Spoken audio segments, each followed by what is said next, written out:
Hello guys, welcome to your own channel study on your tips.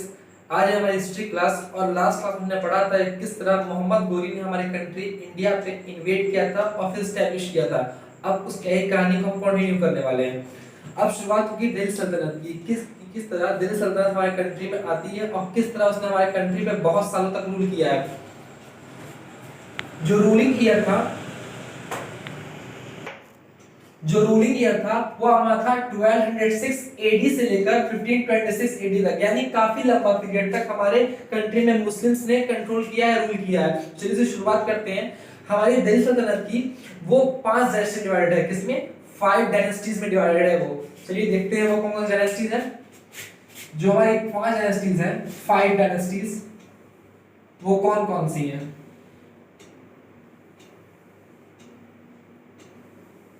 देखिए, शुरुआत हमारी किससे होती है? शुरुआत होती है स्लेव डायनेस्टी से।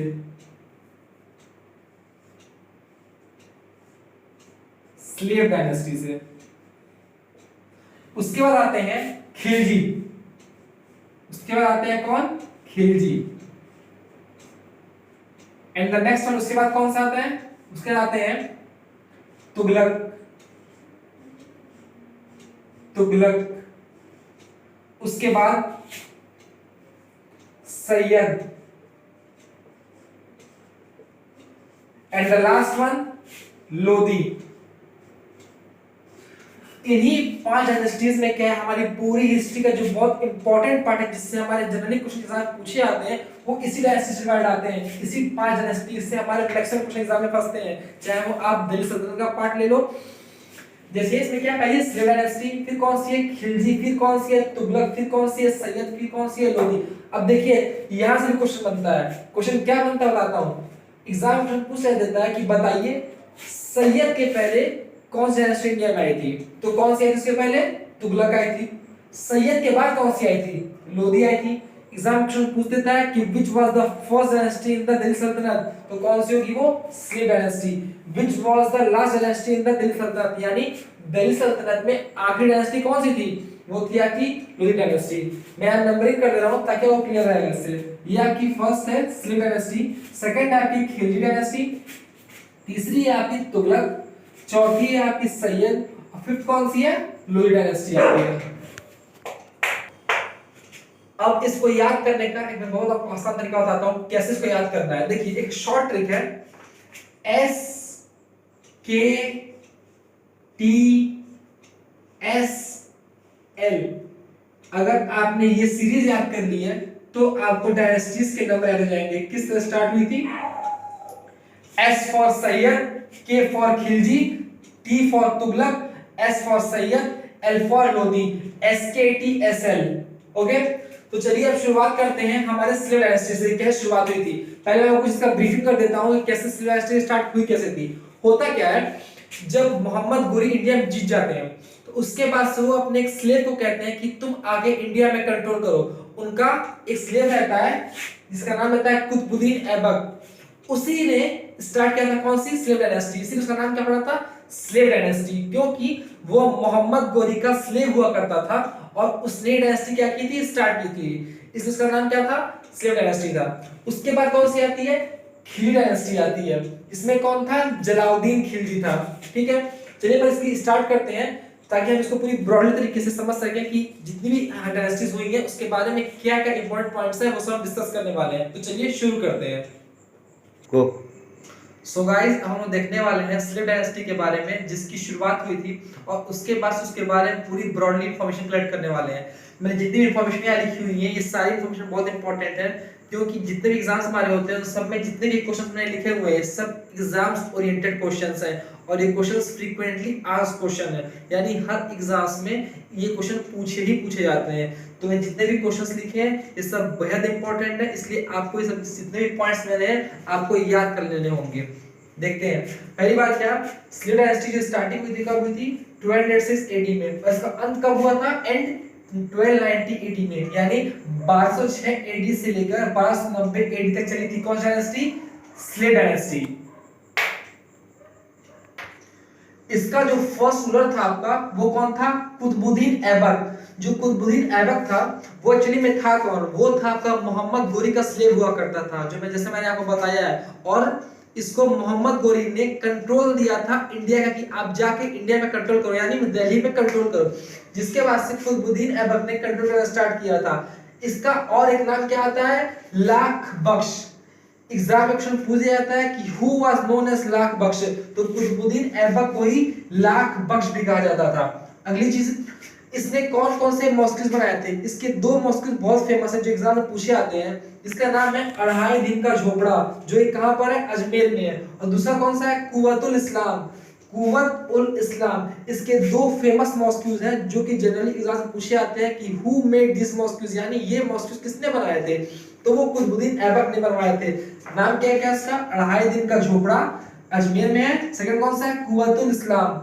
पॉइंट क्लियर है इतना, आगे बढ़ते हैं। इसके बाद क्या हुआ था, he also began the construction of Qutub Minar in honour of Sufi संत ख्वाजा, यानी ये कुतुब मीनार बनवाना स्टार्ट तो किया था मगर ये कंप्लीट नहीं कर पाया था। और इसने जो बनाना स्टार्ट करवाया था वो किसकी मेमोरी में बनाया था, यानी किसके ऑनर में बनवाया था, एक सूफी संत हुआ करते थे जिसका नाम था ख्वाजा। इनका नाम काफी बड़ा है, ख्वाजा बख्तियार करके नाम है, लेकिन आपको बस ख्वाजा याद रखना है क्योंकि एग्जाम में बस इतना आपको लिखा रहेगा जिससे वो क्लियर हो जाएगा। तो एग्जाम क्वेश्चन पूछ दिया जाता है कि बताइए जो कुतुब मीनार बना था वो किसके ऑनर बना था, तो वो ख्वाजा के ऑनर बना था। उसकी बनाने की शुरुआत किसने की थी, शुरुआत किसने की थी इस बार, कुतुबुद्दीन ऐबक ने करवाई थी। इतना पॉइंट क्लियर है। अब कुतुबुद्दीन ऐबक का काम तमाम हो जाता है, ठीक है। इसके बाद कौन आता है, देखते हैं, गो। तो गाइस इसके बाद कौन आता है, इसके बाद आते हैं हमारे इल्तुतमिश साहब। किसके बाद आते हैं ये, इल्तुतमिश साहब किसके बाद आते हैं, कुतुबुद्दीन ऐबक के बाद। और जो इल्तुतमिश रहते हैं वो पता है कौन रहते हैं, वो कुतुबुद्दीन ऐबक के भी क्या रहते हैं, स्लेव रहते हैं, गुलाम रहते हैं। इसका नाम ऐसे ही नहीं पड़ा है स्लेव डायनेस्टी, ये इस वजह से पड़ा हुआ है कि इसमें जितने भी लोग आने वाले हैं वो सब एक दूसरे का स्लेव ही रहते हैं, सिवाय एक को छोड़ के, रजिया सुल्तान, जिसके बारे में हम आगे पढ़ेंगे। तो चलिए बात करते हैं इल्तुतमिश के बारे में। तो इल्तुतमिश जो था उसने 1211 एडी से लेकर 1236 एडी तक क्या किया था, रूल किया था। जस्ट कुतुबुद्दीन ऐबक के मरने के बाद इसने थ्रोन को संभाल लिया था, गद्दी ले ली थी और इसने कंट्रोल करना स्टार्ट किया था। और इसने एक काम और किया था, एक्चुअली में था क्या ना, पहले जब ये स्टार्ट हुई सिविल डायनेस्टी तो कुतुबुद्दीन ऐबक की जो कैपिटल थी वो क्या थी, लाहौर हुआ करती थी। लेकिन जैसे इल्तुतमिश आया था उसने कैपिटल को लाहौर से बदल कर दिल्ली कर दिया था। एग्जाम में क्वेश्चन पूछ देता है कि who was the first ruler who changed the capital from Lahore to Delhi, यानी ऐसा कौन सा मुस्लिम रूलर था जिसने कैपिटल को लाहौर से दिल्ली शिफ्ट किया था, वो था इल्तुतमिश था, जिसने कैपिटल को लाहौर से दिल्ली शिफ्ट किया था। ये एक नंबर का क्वेश्चन एग्जाम पूछ देता है। मैं जितने भी यहाँ पॉइंट्स लिख रहा हूँ ये सब पॉइंट्स एग्जाम में पूछे गए हुए हैं, सारे फ्रीक्वेंटली आस्क्ड क्वेश्चन है और बहुत इंपॉर्टेंट है। सेकंड थिंग देखते हैं, इल्तुतमिश ने क्या किया था, सिल्वर कॉइंस को रिप्रेजेंट किया था, यानी इसने कॉइंस का प्रेजेंट करना स्टार्ट किया था। एक का नाम क्या था, सिल्वर कॉइंस, दूसरा कौन था, कॉपर कॉइंस, जिसे हम टंका और जीतल के नाम से जानते हैं। एग्जाम में क्वेश्चन पूछ देता है कि हु प्रेजेंटेड द जीतल्स, तो इसका आंसर क्या होगा, इल्तुतमिश। और आपको पता होना चाहिए जीतल क्या है, कॉपर कॉइन है, उसी तरह टंका क्या है, सिल्वर कॉइन है। एग्जाम में क्वेश्चन पूछ देता है कि who was the first ruler who presented the silver coins as well as the copper coins, तो वो इल्तुतमिश हो जाएगा जिसने की सिल्वर कॉइंस, टंकास और कॉपर कॉइंस जीतल का स्टार्ट किया था। इसमें पॉइंट क्लियर, इतनी बात क्लियर है, आगे बढ़ते हैं। ही कंप्लीटेड द कुतुब मीनार, जो ऐबक ने स्टार्ट किया था किसके ऑनर में, ख्वाजा के ऑनर में। जिस तरह हमारे कुतुबुद्दीन ऐबक साहब ने क्या किया था, कुतुब मीनार की स्टार्टिंग की थी, तो उसका एंड, उसको कंस्ट्रक्शन पूरा कौन करवाया था, उसका कंस्ट्रक्शन पूरा करवाया था किसने, इल्तुतमिश ने कुतुब मीनार को कंप्लीट करवाया था। इल्तुतमिश से केवल यही 3 क्वेश्चन है जो बनते हैं, जो एग्जाम पूछे जाते हैं। इतना को पता रहेगा तो आपका मेन एग्जाम जो है आराम से क्रैक हो जाएगा। इसके बाद कौन आता है, देखते हैं, आगे बढ़ते हैं। तो नेक्स्ट आती है हमारी रजिया सुल्तान। लेकिन इनके बारे में जानने से पहले एक इंपॉर्टेंट पॉइंट हमारा छूट गया था, वो ये है कि स्लेव डायनेस्टी जो है इसका एक और नाम है जो एग्जाम में पूछ देता है। इसका नाम और क्या है, इसे हम क्या कहते हैं, मामलुक, MAMLUK, MLUK, मामलुक। इसका स्लेव का एक और नाम क्या है? मामलुक डायनेस्टी है। Is my point clear? और एक पॉइंट और हमारा छूट गया था कुतुबुद्दीन ऐबक के बारे में कि वो भाई साहब मरे कैसे थे। जो कुतुबुद्दीन ऐबक रहते हैं वो चौगान खेलते वक्त मर गए थे 1210 एडी में। इसके पहले अगर इवेंट के देखोगे तो आपको मिलेगा उसमें 1210 एडी और यहाँ पे चौगान और पोलो लिखा हुआ था, लेकिन मैं उसके बारे में बोलना छूट गया था मेरा, तो बता देता हूँ फिर से आपको। कुतुबुद्दीन ऐबक 1210 एडी में चौगान यानी पोलो खेलते हुए उनकी डेथ हो गई थी। ठीक है, अब आगे बढ़ते हैं रज़िया सुल्तान के बारे में। तो जो रज़िया सुल्तान थी उन्होंने 1236 एडी से लेकर 1240 एडी तक हमारे रूल किया था। ये जो थी वो इकलौती first and the only Muslim lady to rule in India, ये यानी पहली और आखिरी मुस्लिम लेडी थी जिसने हमारे इंडिया पे क्या किया था? रूल किया था। और उसके बाद से ये कौन थी? She was the daughter of Iltutmish, ये इल्तुतमिश की बेटी हुआ करती थी, यानी ये भी स्लेव की क्या है? बेटी है, यानी ये भी स्लेवी हुई। उसके बाद से she was the victim of conspiracy. Victim means क्या होता है? शिकार। कॉन्स्पिरेसी मींस षड्यंत्र, यानी जो आपकी रज़िया सुल्तान थी ये भी एक षड्यंत्र का शिकार हो गई थी, यानी इन्हें भी मार दिया गया था, जान से मार दिया गया था। और इन्हें मारा कहाँ गया था? एग्जाम पूछ देता है that where was Razia Sultan was killed?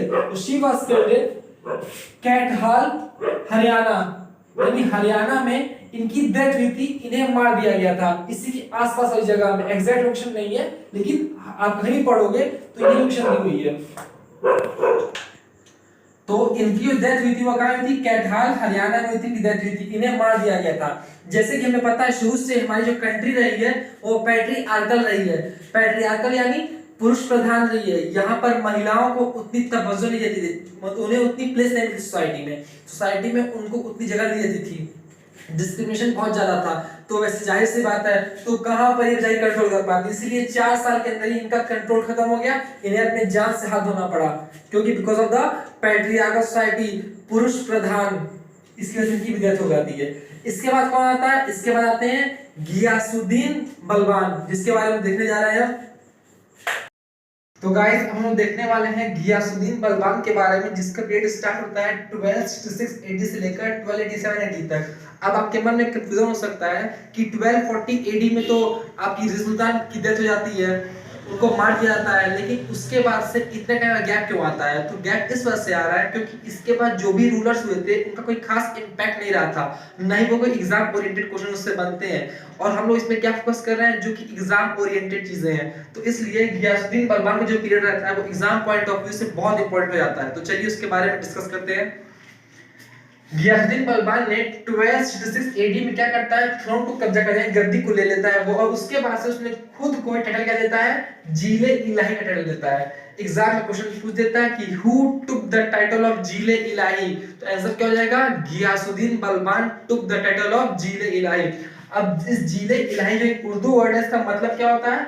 Shadow of God, यानी भगवान की परछाई, यानी इसने खुद को ही तरीके से भगवान मान लिया था, खुद के हिसाब से कि मैं भगवान हूँ और भगवान की मैं परछाई की तरह से हूँ, इसने खुद को टाइटल दिया था। किसने दिया था? ये गियासुद्दीन बलबान ने। ये कुछ एग्जाम पूछ दिया जाता है। नेक्स्ट पॉइंट पे आते हैं। He appointed spies and established military department। ये ऐसा मुस्लिम रूलर था जिसने कि स्पाइस को अपॉइंट किया था, स्पाइस यानी कि पुलिस को अपॉइंट किया था, और साथ ही साथ उसने क्या किया था? मिलिट्री डिपार्टमेंट को क्या किया था? एस्टैब्लिश किया था। मिलिट्री डिपार्टमेंट को एस्टैब्लिश करने वाला इंसान कौन था? गियासुद्दीन बलबान था। Moving on to the next point. इसने क्या किया था? Army to keep check on Mongols. इसने क्या किया था? एक स्ट्रॉन्ग आर्मी डेवलप की थी जिसके थ्रू वो मंगोल्स के ऊपर नजर रख सकता है, क्योंकि हुआ क्या था? जो मंगोल्स थे वो एक दिल्ली सल्तनत के लिए बहुत बड़ा खतरा हुआ करते थे उस टाइम के लिए, वो बहुत खतरनाक थे और एक दिल्ली सल्तनत के लिए सबसे ज्यादा खतरे की घंटी थी उन लोगों के लिए। इस वजह से गियासुद्दीन बलबान ने एक स्ट्रॉन्ग आर्मी डेवलप की थी जिसके थ्रू वो मंगोल्स के ऊपर नजर रख सकते थे। तो था क्या ये? As they were the biggest danger for the saltanat, Delhi सल्तनत के लिए। ठीक है, नेक्स्ट पॉइंट पे। ये पॉइंट जो है मोस्ट इम्पोर्टेंट पॉइंट है, किसके पीरियड का? बलबान के पीरियड का। क्यों? क्योंकि he broke the power of Chalisa. अब पावर चालीसा को किसने ब्रोक कर दिया था? जो किसने बनाई थी? इल्तुतमिश ने बनाई थी। पावर चालीसा मींस होता क्या है? It is the power of 40 nobles of slaves, यानी वो 40 जो स्लेव के नोबल्स हुआ करते थे उनकी इसमें पावर इधर कैप्चर हुआ करती थी। तो इसने जो क्या किया था, खत्म कर दिया था, और इसकी वजह से इसकी बहुत तारीफ भी हुई थी। तो एग्जाम में क्वेश्चन पूछ देता है कि who broke the power of Chalisa, तो Ghiyasuddin Balban broke the power of Chalisa.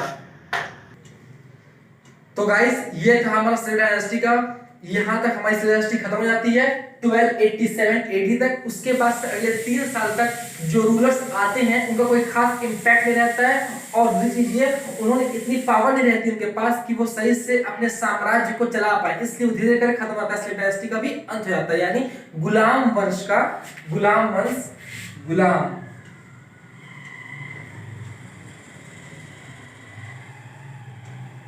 वंश का अंत हो जाता है, स्लेव डायनेस्टी खत्म हो जाती है। इसके बाद डायनेस्टी आती है, उसका नाम है खिल्जी डायनेस्टी, उसके बारे में हम नेक्स्ट वीडियो में पढ़ेंगे। तब तक के लिए थैंक यू सो मच। आप जितने मैंने पॉइंट बताएं आप उसको नोट कर लीजिएगा, क्योंकि सारे ही एग्जाम ओरिएंटेड है।